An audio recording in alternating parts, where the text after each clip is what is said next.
We're going to strip this down now, so I'll basically show you how to do the chain, but that has got to come off as well, and that is awkward. And the hole where the pin goes in is not this one, it's the one above. Take two, I'm having a rest. Got to be close there. You're not close yet. So it has definitely jumped the timing. Pins in the bottom. Just everything about this is awkward. Jesus Christ. That was tight.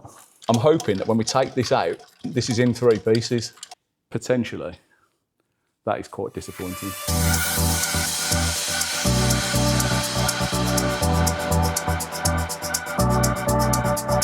We're going to strip this down now, so I'll basically show you how to do the chain. I'm not going to go mad detail. We'll go through what it is and why we're taking stuff off to get to various bits. But as you'll see, when we actually get into it, it's not that bad of a job, really. We've got to take the grill off. We've got to take the horseshoe out. This pipe has to be moved out the way. We've got to get to that tensioner, which is really awkward on a Cooper S because there's plastic pipes in the way. We'll get the airbox out the way. A few moments later. So now we've took the tension off the drive belt for the alternator. We're pretty much done up here then, I think, for now.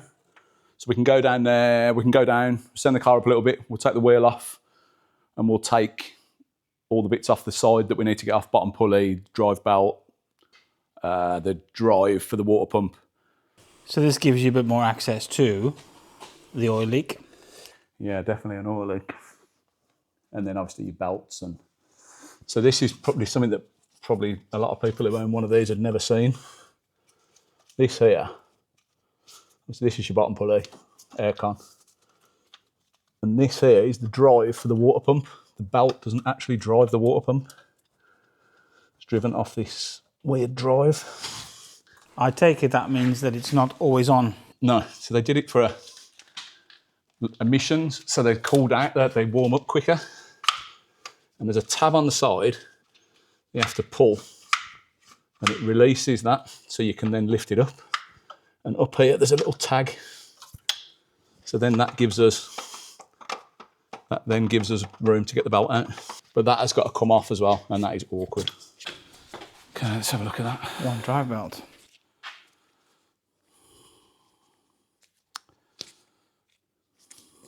Couple of splits in it. Just starting to go. These can go to the point where they're completely split. You get a few pieces missing, and it actually sounds like your engine's knocking. So you see one of the sources of our oil leaks, that's the crank seal. Yeah, the front, that's quite a common fault, that. Right, so now we're at that stage. We've took the drive belt off, we've took the outside of the bottom pulley off. From sort of now, we're going to be working at kind of this height. You don't want to keep going up and down and up and down and up and down. So I've took everything off that I need to take off down in the wheel arch for now. Next thing is we're going to have to take this mount off to get to the top bolts for that drive that we've just took the bottom bolt out for. But first thing we need to do now is we'll put the crank pin in, we'll time it up so we know the bottom end's correct.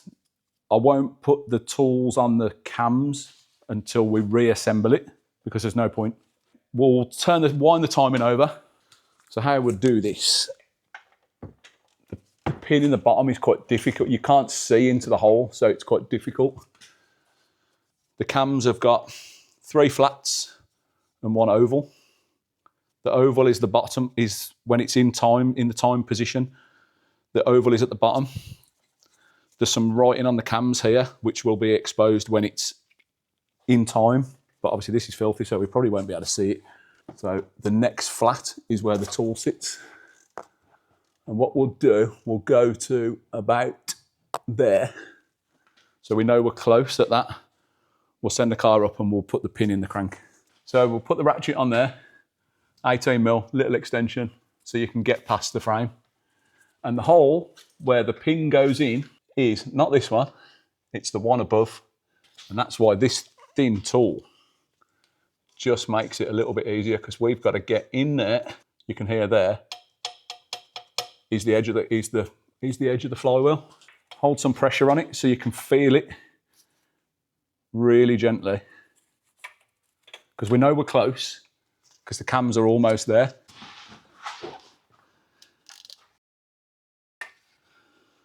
Take 2, I'm having a rest. So tell me when I'm close.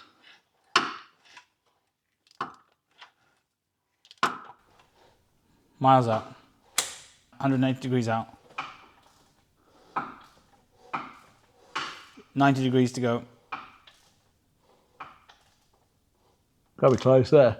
You're not close yet, but it's gonna. Are they closer? Yes. Is that it? Yeah. Right. I think we're out. Yeah, it will be. I think it will be.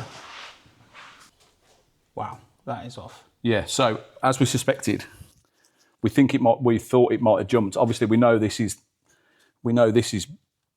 wrong. But obviously this is where the tool fits. And as you can see, that's as close as you're going to get the tool. So it has definitely jumped the timing. Pins in the bottom. So the crank's located.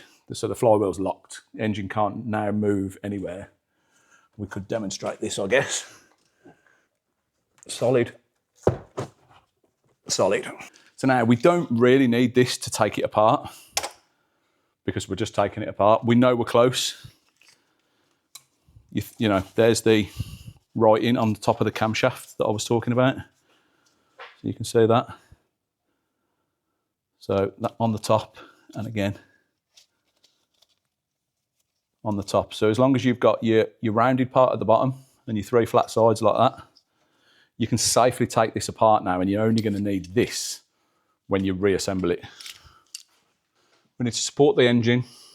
We'll take this off, we'll take the mount off. So we'll stick that on there. And we'll just put this under the corner of the sump. Don't go right into the middle of the sump because you will dent it because it's only a tin pan. But we're only supporting it, we're not really taking any weight. So if you just put it sort of towards the edge where the sump plug is, it'll be fine at that. And then we've got this part of the mount. So there's a 13 down there under all the leaves and squirrel nuts and stuff. Then if we go back to the drive unit that I was talking about, you have to take this off to get to the 2 top bolts. There's just no way in there otherwise. That's the water pump drive. Yeah, so the drive for the pump, yeah. Just everything about this is awkward. And that is your drive for your water pump. That's the tab that I was on about. And that's where it locates onto that little, to hold it in the open position, so it gives you that bit of wobble. Now, we'll take this bit off. Right, that exposes that, which is the top chain guide pin. Then, and the 2 at the bottom, right? Yeah, so we've exposed the 2 at the bottom by taking that drive off. Yeah. You can now see this one. This is another, for people who've got weird oil leak that they can't find, this is another very common, they come loose. And once it's cracked off, it's only a copper crush washer, aluminium crush washer. That's a very common oil leak. It's down behind the mount. You just get an oil leak at the bottom. And a lot of people don't know that that leaks. So next, we are pretty much there. Dipstick needs to come out because that, believe it or not, goes through the chain guide. So first things first, we're going to crack these off and hold the end of the camshaft because they are quite tight. Downwards pressure on this. Jesus Christ. That was tight. Same again here. Now this is the point where you don't, if you've never done this before, don't panic because you can see things moving. It's fine because the bottom can't move. I'm hoping that when we take this out, this is in 3 pieces because that could then explain the horrific noise it's making. Because so far, all we've got is this broken guide and the sound and the noise this engine makes. I do still think there's another issue. Potentially, that is quite disappointing. I was hoping that would just fall off. Let's carry on. Let's carry on. So next, the big 18mm.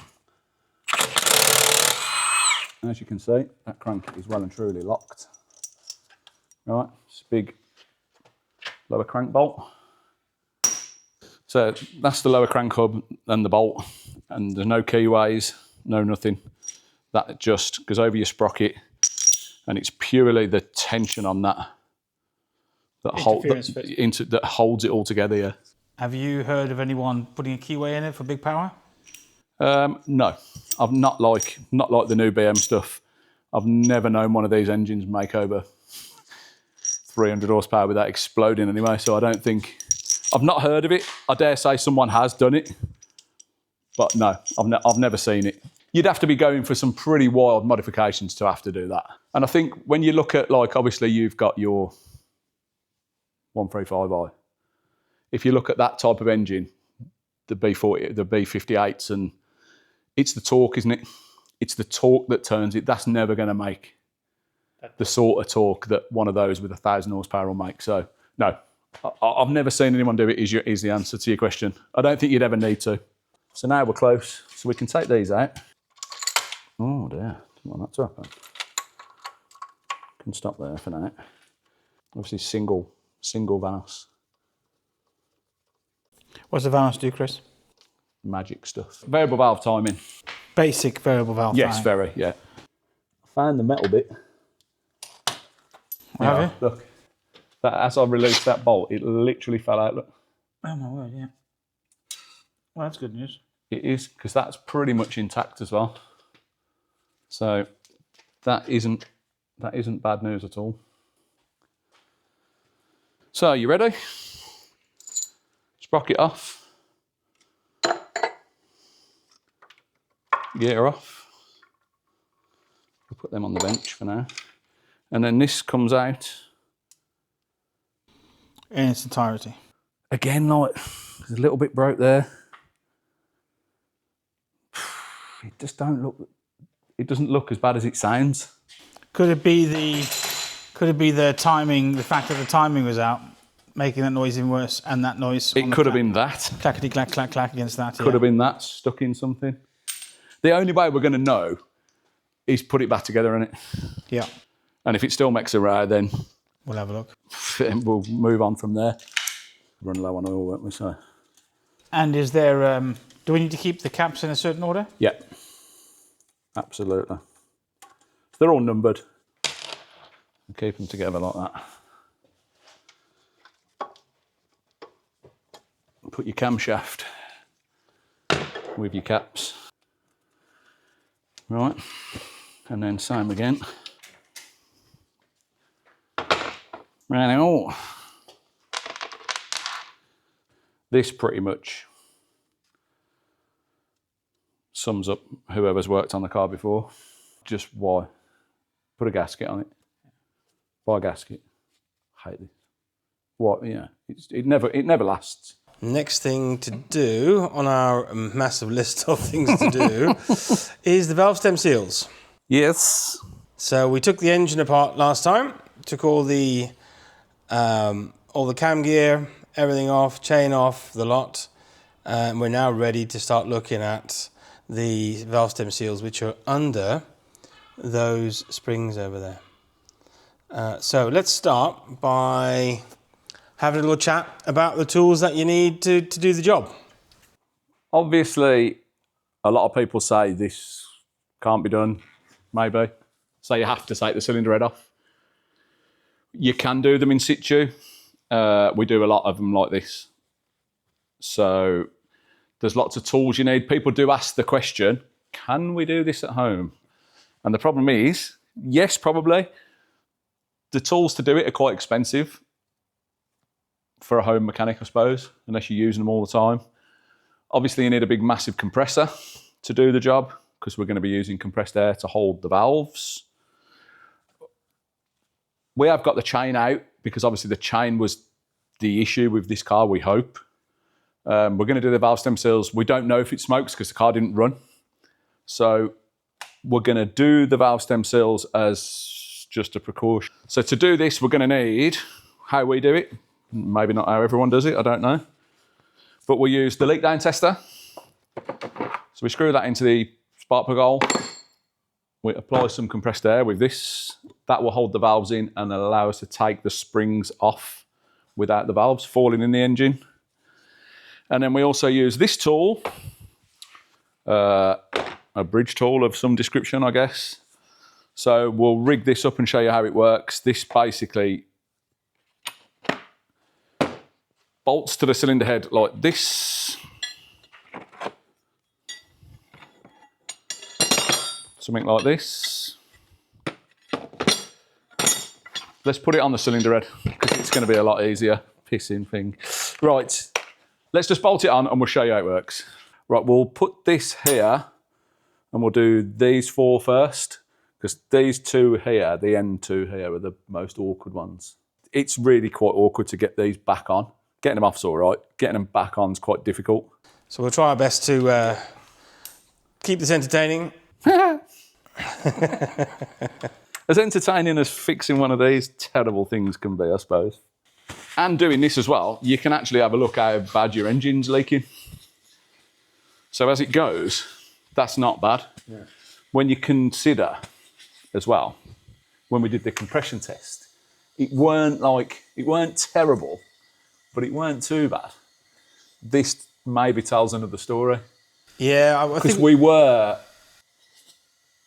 a way off getting the tool in the cams with the crank locked. I'm wondering if we just had a bit of open valve at one point. The timing was, I reckon we were what, 3 teeth out probably? Yeah, I reckon probably enough for it to cause a little bit. But that looks good, that. That's good. So how are you going to catch the collets? With a magnet. With a magnet, okay. But putting them back on is a different story. So let's take a couple off. I think a lot of home mechanics would probably look at this and think, I ain't doing that. Fair enough. But it can be done if you've got the right stuff. So we leave it down. It exposes your retainers. And there are the retainers. Gently. I'm not convinced that went into focus, but you get the idea. And then carefully,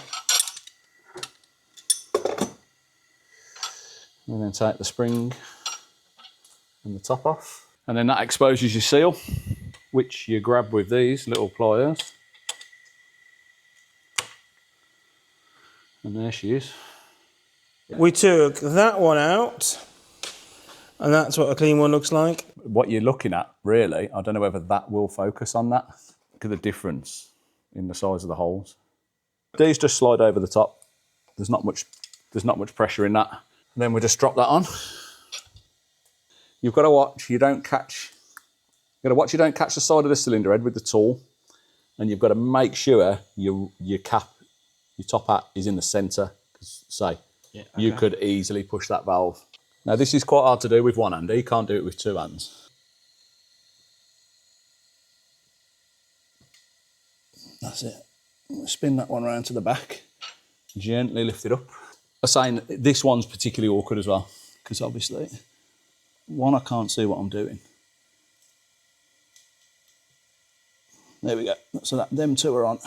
I will admit, actually, in Monday's episode of What Can You Lose in the Engine Today, I had them stuck to the magnet, pulled the 2 of them out when I took them out, caught the edge of that. It flicked the magnet. One of them went, one of them didn't. I saw it go, and it definitely went in the engine, right? And we couldn't find it. Me and Harry was here Monday. We couldn't find it. And we looked for a good 35, 40, maybe 40 minutes. We'd got all the rags out. I saw it go over here. I saw it go. And I said to him, that's either gone down the plug hole or it's gone down the back hole. And he was like, no, never. So we'd got the camera down, couldn't see it. Camera down the plug hole, couldn't see it. We're at the point of taking the sump off to have a look. And I said to him, let's just drain the oil out in the hope that maybe it comes out. So we drained the oil out. Couldn't find it. I said to him, I've got loads of spares. Let's just build it up and then we'll find it. Okay, sound. And I'd got my camera stuck down the spark plug hole, cylinder 4. Bearing in mind now, this is like 40 minutes, easily 40 minutes has passed. I pulled the camera out like that, turned round in disgust, to go and put some stuff away, and it was fucking there. Like that. Sat in there like that. When they're so small, that's it, innit? Once they're gone, you can't see them. We've done cylinder 1.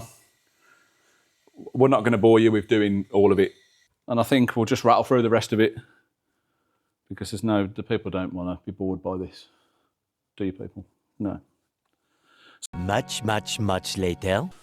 Well, let us bang these back on. So this is the N14 engine. An N14, yeah. So this is the easier engine to put back together. The N18, which is a very similar engine. It's got different heads, got an extra cam on it for the more advanced. You've got that shaft for the VVT. Yeah, well this has got VVT, but like a basic, isn't it? Yeah, very. But these are all right, these work. And everyone slags these engines off and says they're rubbish. But this is the problem with these engines. It's not the engine's fault. It's the owner's fault. For not servicing them? Yeah, 100%. Or you let someone work on it who likes a bit of silicon. Because they suffer bad. Everything's oil. Everything that makes it work is oil pressure related. And they piss oil from everywhere. And people silicon things up, and you got to look at some of the holes and stuff where oil comes. It doesn't take a lot, really. It doesn't take a lot. If you think a big blob of silicon somewhere underneath, it doesn't take a lot to, And this is the problem with these engines. If they're serviced regular, they're all right. You can tell it's a British car channel. Cups of tea everywhere. Cups of tea everywhere. Right, we happy with that then? I was born happy, brother. Not convinced my wife would agree, but...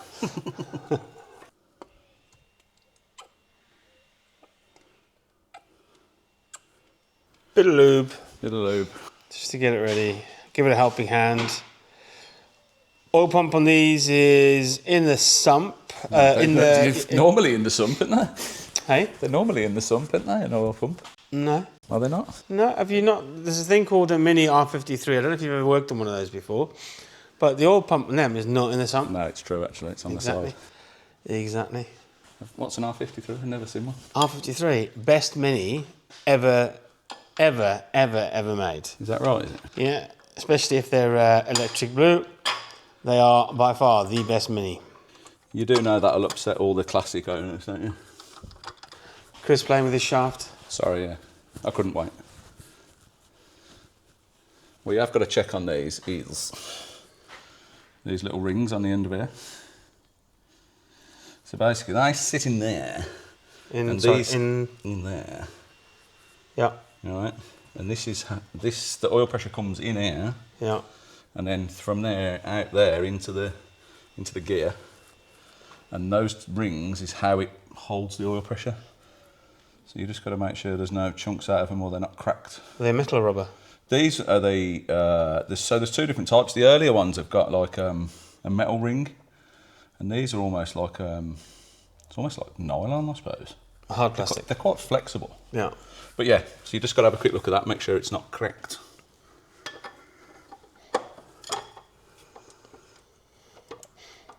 And we'll get these in somehow. All right, talkie. Yeah, 10 newton meters. They're all pinched up, so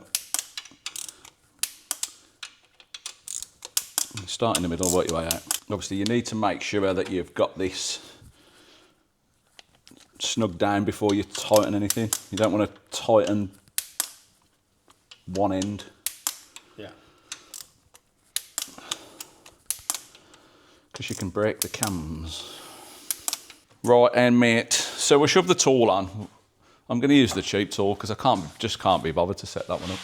I mean, it's proof, right, that you don't need to buy Snap-on for everything. No, these are great. It's like literally 25 quid, I think. So obviously, we know we're the right way up because your writing's at the top. Yeah. You've also got, it's three-sided, so 3 flats, and the bottom is rounded. Yeah. So if you round bits at the top, you're the wrong way around. So we just slide that on there like that. Actually, we do the other one first, don't we? Yeah. You've done this before, Chris? No, it's Saturday, isn't it? I'm not with it. So we get this one on first. Right. Yep. Just make sure you're down. Give it a little wiggle. Give it a wiggle. And then, same on this one. Then you got your 3 bolts. As you can see, there is some spring in it almost, because the valves are kind of pushing against the cam. Yeah, because that's just the valve springs are trying to push the cam up. And you've got to tighten all 3 of the bolts down for it to be in the right position. Right. There we go. So, just as a reminder, the crank has been timed. Yeah, so the pin's still in the crank, isn't it? Because there's a pin in the crank. Then what we're doing now is we're getting the cams in the right location. So then, when we start assembling the chain, everything's timed up correctly. Yeah.